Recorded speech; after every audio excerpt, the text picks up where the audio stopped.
Manet's painting from 1881-82, Girl at the Bar of the Folies-Bergere. And this was a bar in Paris. It was sort of a nightclub, More than a bar, expensive yeah. nightclub. Yeah. And so it was sort of frequented by the upper middle class in Paris. And it had all sorts of amazing things going on. Where is this painting now? It's actually in the Courtauld Art Gallery in London.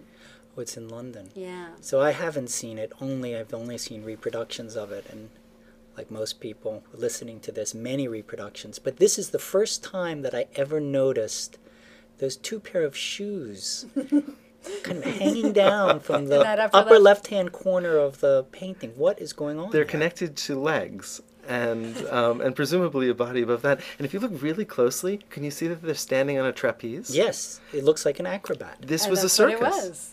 Yeah. It was a circus. So we're seeing through the reflection of a mirror? Ah, well, this is a complicated moment. This is a painting that's really about seeing and vision and light in so many ways. And of course, Paris at this moment and social and political issues. But at first, I think when you look at this painting, it seems as if you're seeing in back of her this sort of deep space. But if you look very closely, right around her wrist, you'll see the bottom of the gold frame that separates the mirror that we're actually looking at. So those legs that are hanging there in the upper left of the painting are in fact in back of us. Right, and it's an acrobat. So it's an acrobat, so it's a spectacle going on in back of us. And I think actually in the Folies-Bergere, from what I've read, there are several spectacles going on at once. So she's looking at me, isn't she? But how come she's looking at this other guy also? That's the problem, because when you first look at the painting, it looks as though we're approaching her. We're presumably the male consumer here going and purchasing a glass of wine or a drink from her. And we seem to be at some distance from her, and her look and her posture seem a little bit distanced. And there's a kind of ambivalence in her expression. But when we look at the reflection, it seems different, right? More collapsed, I think. Well, the reflection, it looks somehow more engaged. She looks as though she's slightly, maybe even bent towards the man. And the man is much closer. And the man is much closer. Yeah. But when she looks at us, there's a certain vacancy in her eyes. Where does that come from? Well, art historians have spent a lot of time trying to figure this out. Why the discrepancy, so that there's a kind of presumed intimacy that seems to be in the reflection between the man and woman, perhaps the implication of a flirtation going on, you know, a kind of sexually available working class woman in Paris in the 1880s. Who certainly would have had a kind of sense of sexual availability compared to the sort of upper, middle class women who would have been more sheltered away, versus that intimacy versus the kind of distance that we feel and that kind of vacancy in her face is one the way that the artist feels about the woman, and the other a kind of wish about her. I think these are some of the ideas people have had. And also whose perspective we're holding. Are we holding our sympathy with her or with him? As the viewer, as you had mentioned just a moment ago, it almost seems as if we are that viewer, we embody that viewer, and he is us, as the consumer of this painting, as the consumer of the drink, perhaps as the consumer of her. But you were speaking of ambiguity, or a kind of openness of the way in which we interpret her face and her facial features and her expression. If you really look at that face, I think there's really the possibility of seeing a kind of intense, actually a kind of sadness there.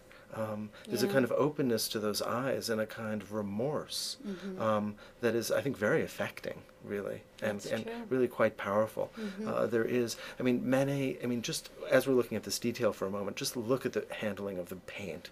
It's just incredible. Look at, for instance, the locket or whatever she's got on her choker there, and the openness of that. It reminds me of his still lives. But that kind of open handling and almost liquid handling of the paint exists within her eyes as well, and almost makes me feel like her eyes are almost welling glazed up. Over yeah, with glazed tears over, or very close to it. Yeah. This is actually a sketch for the Folies-Bergere, and that seems to show a very different perspective that seems a little bit more true in some way, because in this case, the man and the woman do have a kind of distance that does seem to match our experience of her, if we are the man in the painting reflected back, the space seems to make sense more here than it does. What do you think? No, absolutely. But there's no way that we can insinuate ourselves in this painting as we can in the other painting. Yeah. In the other painting, I actually feel jealous of the man. I feel that he's taking my space.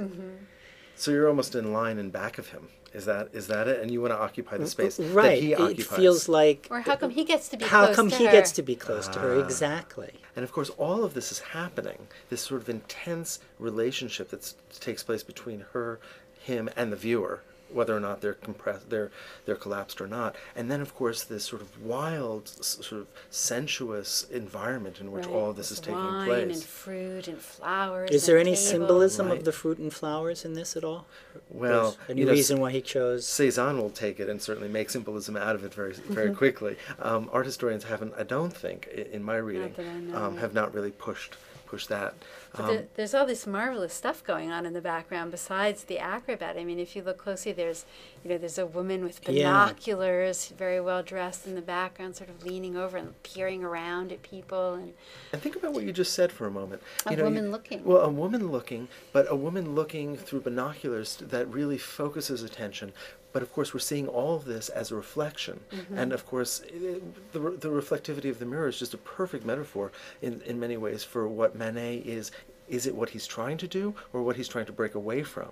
In other words, really is Right, Manet... that perspective. That's right. Right. Is Manet concerned with the accuracy and the sort of legitimacy of the reflectivity of Right. the canvas? Well, or is he yes. more interested in the destruction and manipulation? Well, clearly more interested in the destruction and manipulation. I mean, because of the research that's on the Getty Museum's website, it's actually pretty clear that he's really playing with perspective. in a very conscious way. And distorting the perspective.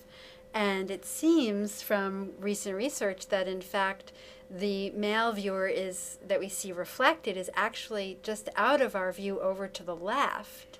And in fact, we're viewing this over from the right.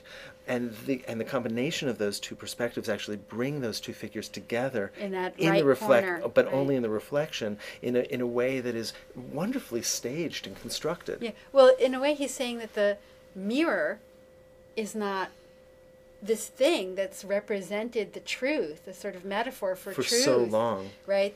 That paintings are a mirror of the visual world. Here he's taking that mirror and saying, no, mirrors are false. Mirrors are just as constructed in a way as everything else based on our point of view. Think about that in terms of the 19th century. Think of that in terms of the new ubiquity of photography, and That's from right. and from the perspective of a painter, that you have this ability to draw nature accurately, or perhaps not so much. Right. It's and also just ideas of the pursuit of truth, and what exactly That truth constitutes the truth, and is there a truth outside of subjectivity? So the truth is perhaps this larger thing that is Manet's understanding of the social dynamics of this era, The emotional moment here, as of this well kind as of the light intense, and the color, feeling about this woman in this, I think that's what that playing with that perspective does. It brings that sort of emotional issue that you picked up on of jealousy and intimacy and anxiety even, that wouldn't be there, I think, if the perspective hadn't And those been are all messed feelings, up. and they're real feelings, but they're fleeting feelings, ones that you would almost lose as you progress through this space, just as the light is fleeting, just as the circus acts are fleeting, Right. just in a sense as Paris was fleeting at this Right, moment. Exactly, and Manet captures that. It's always what he's doing, right? Is capturing these moments that happened in the passing second.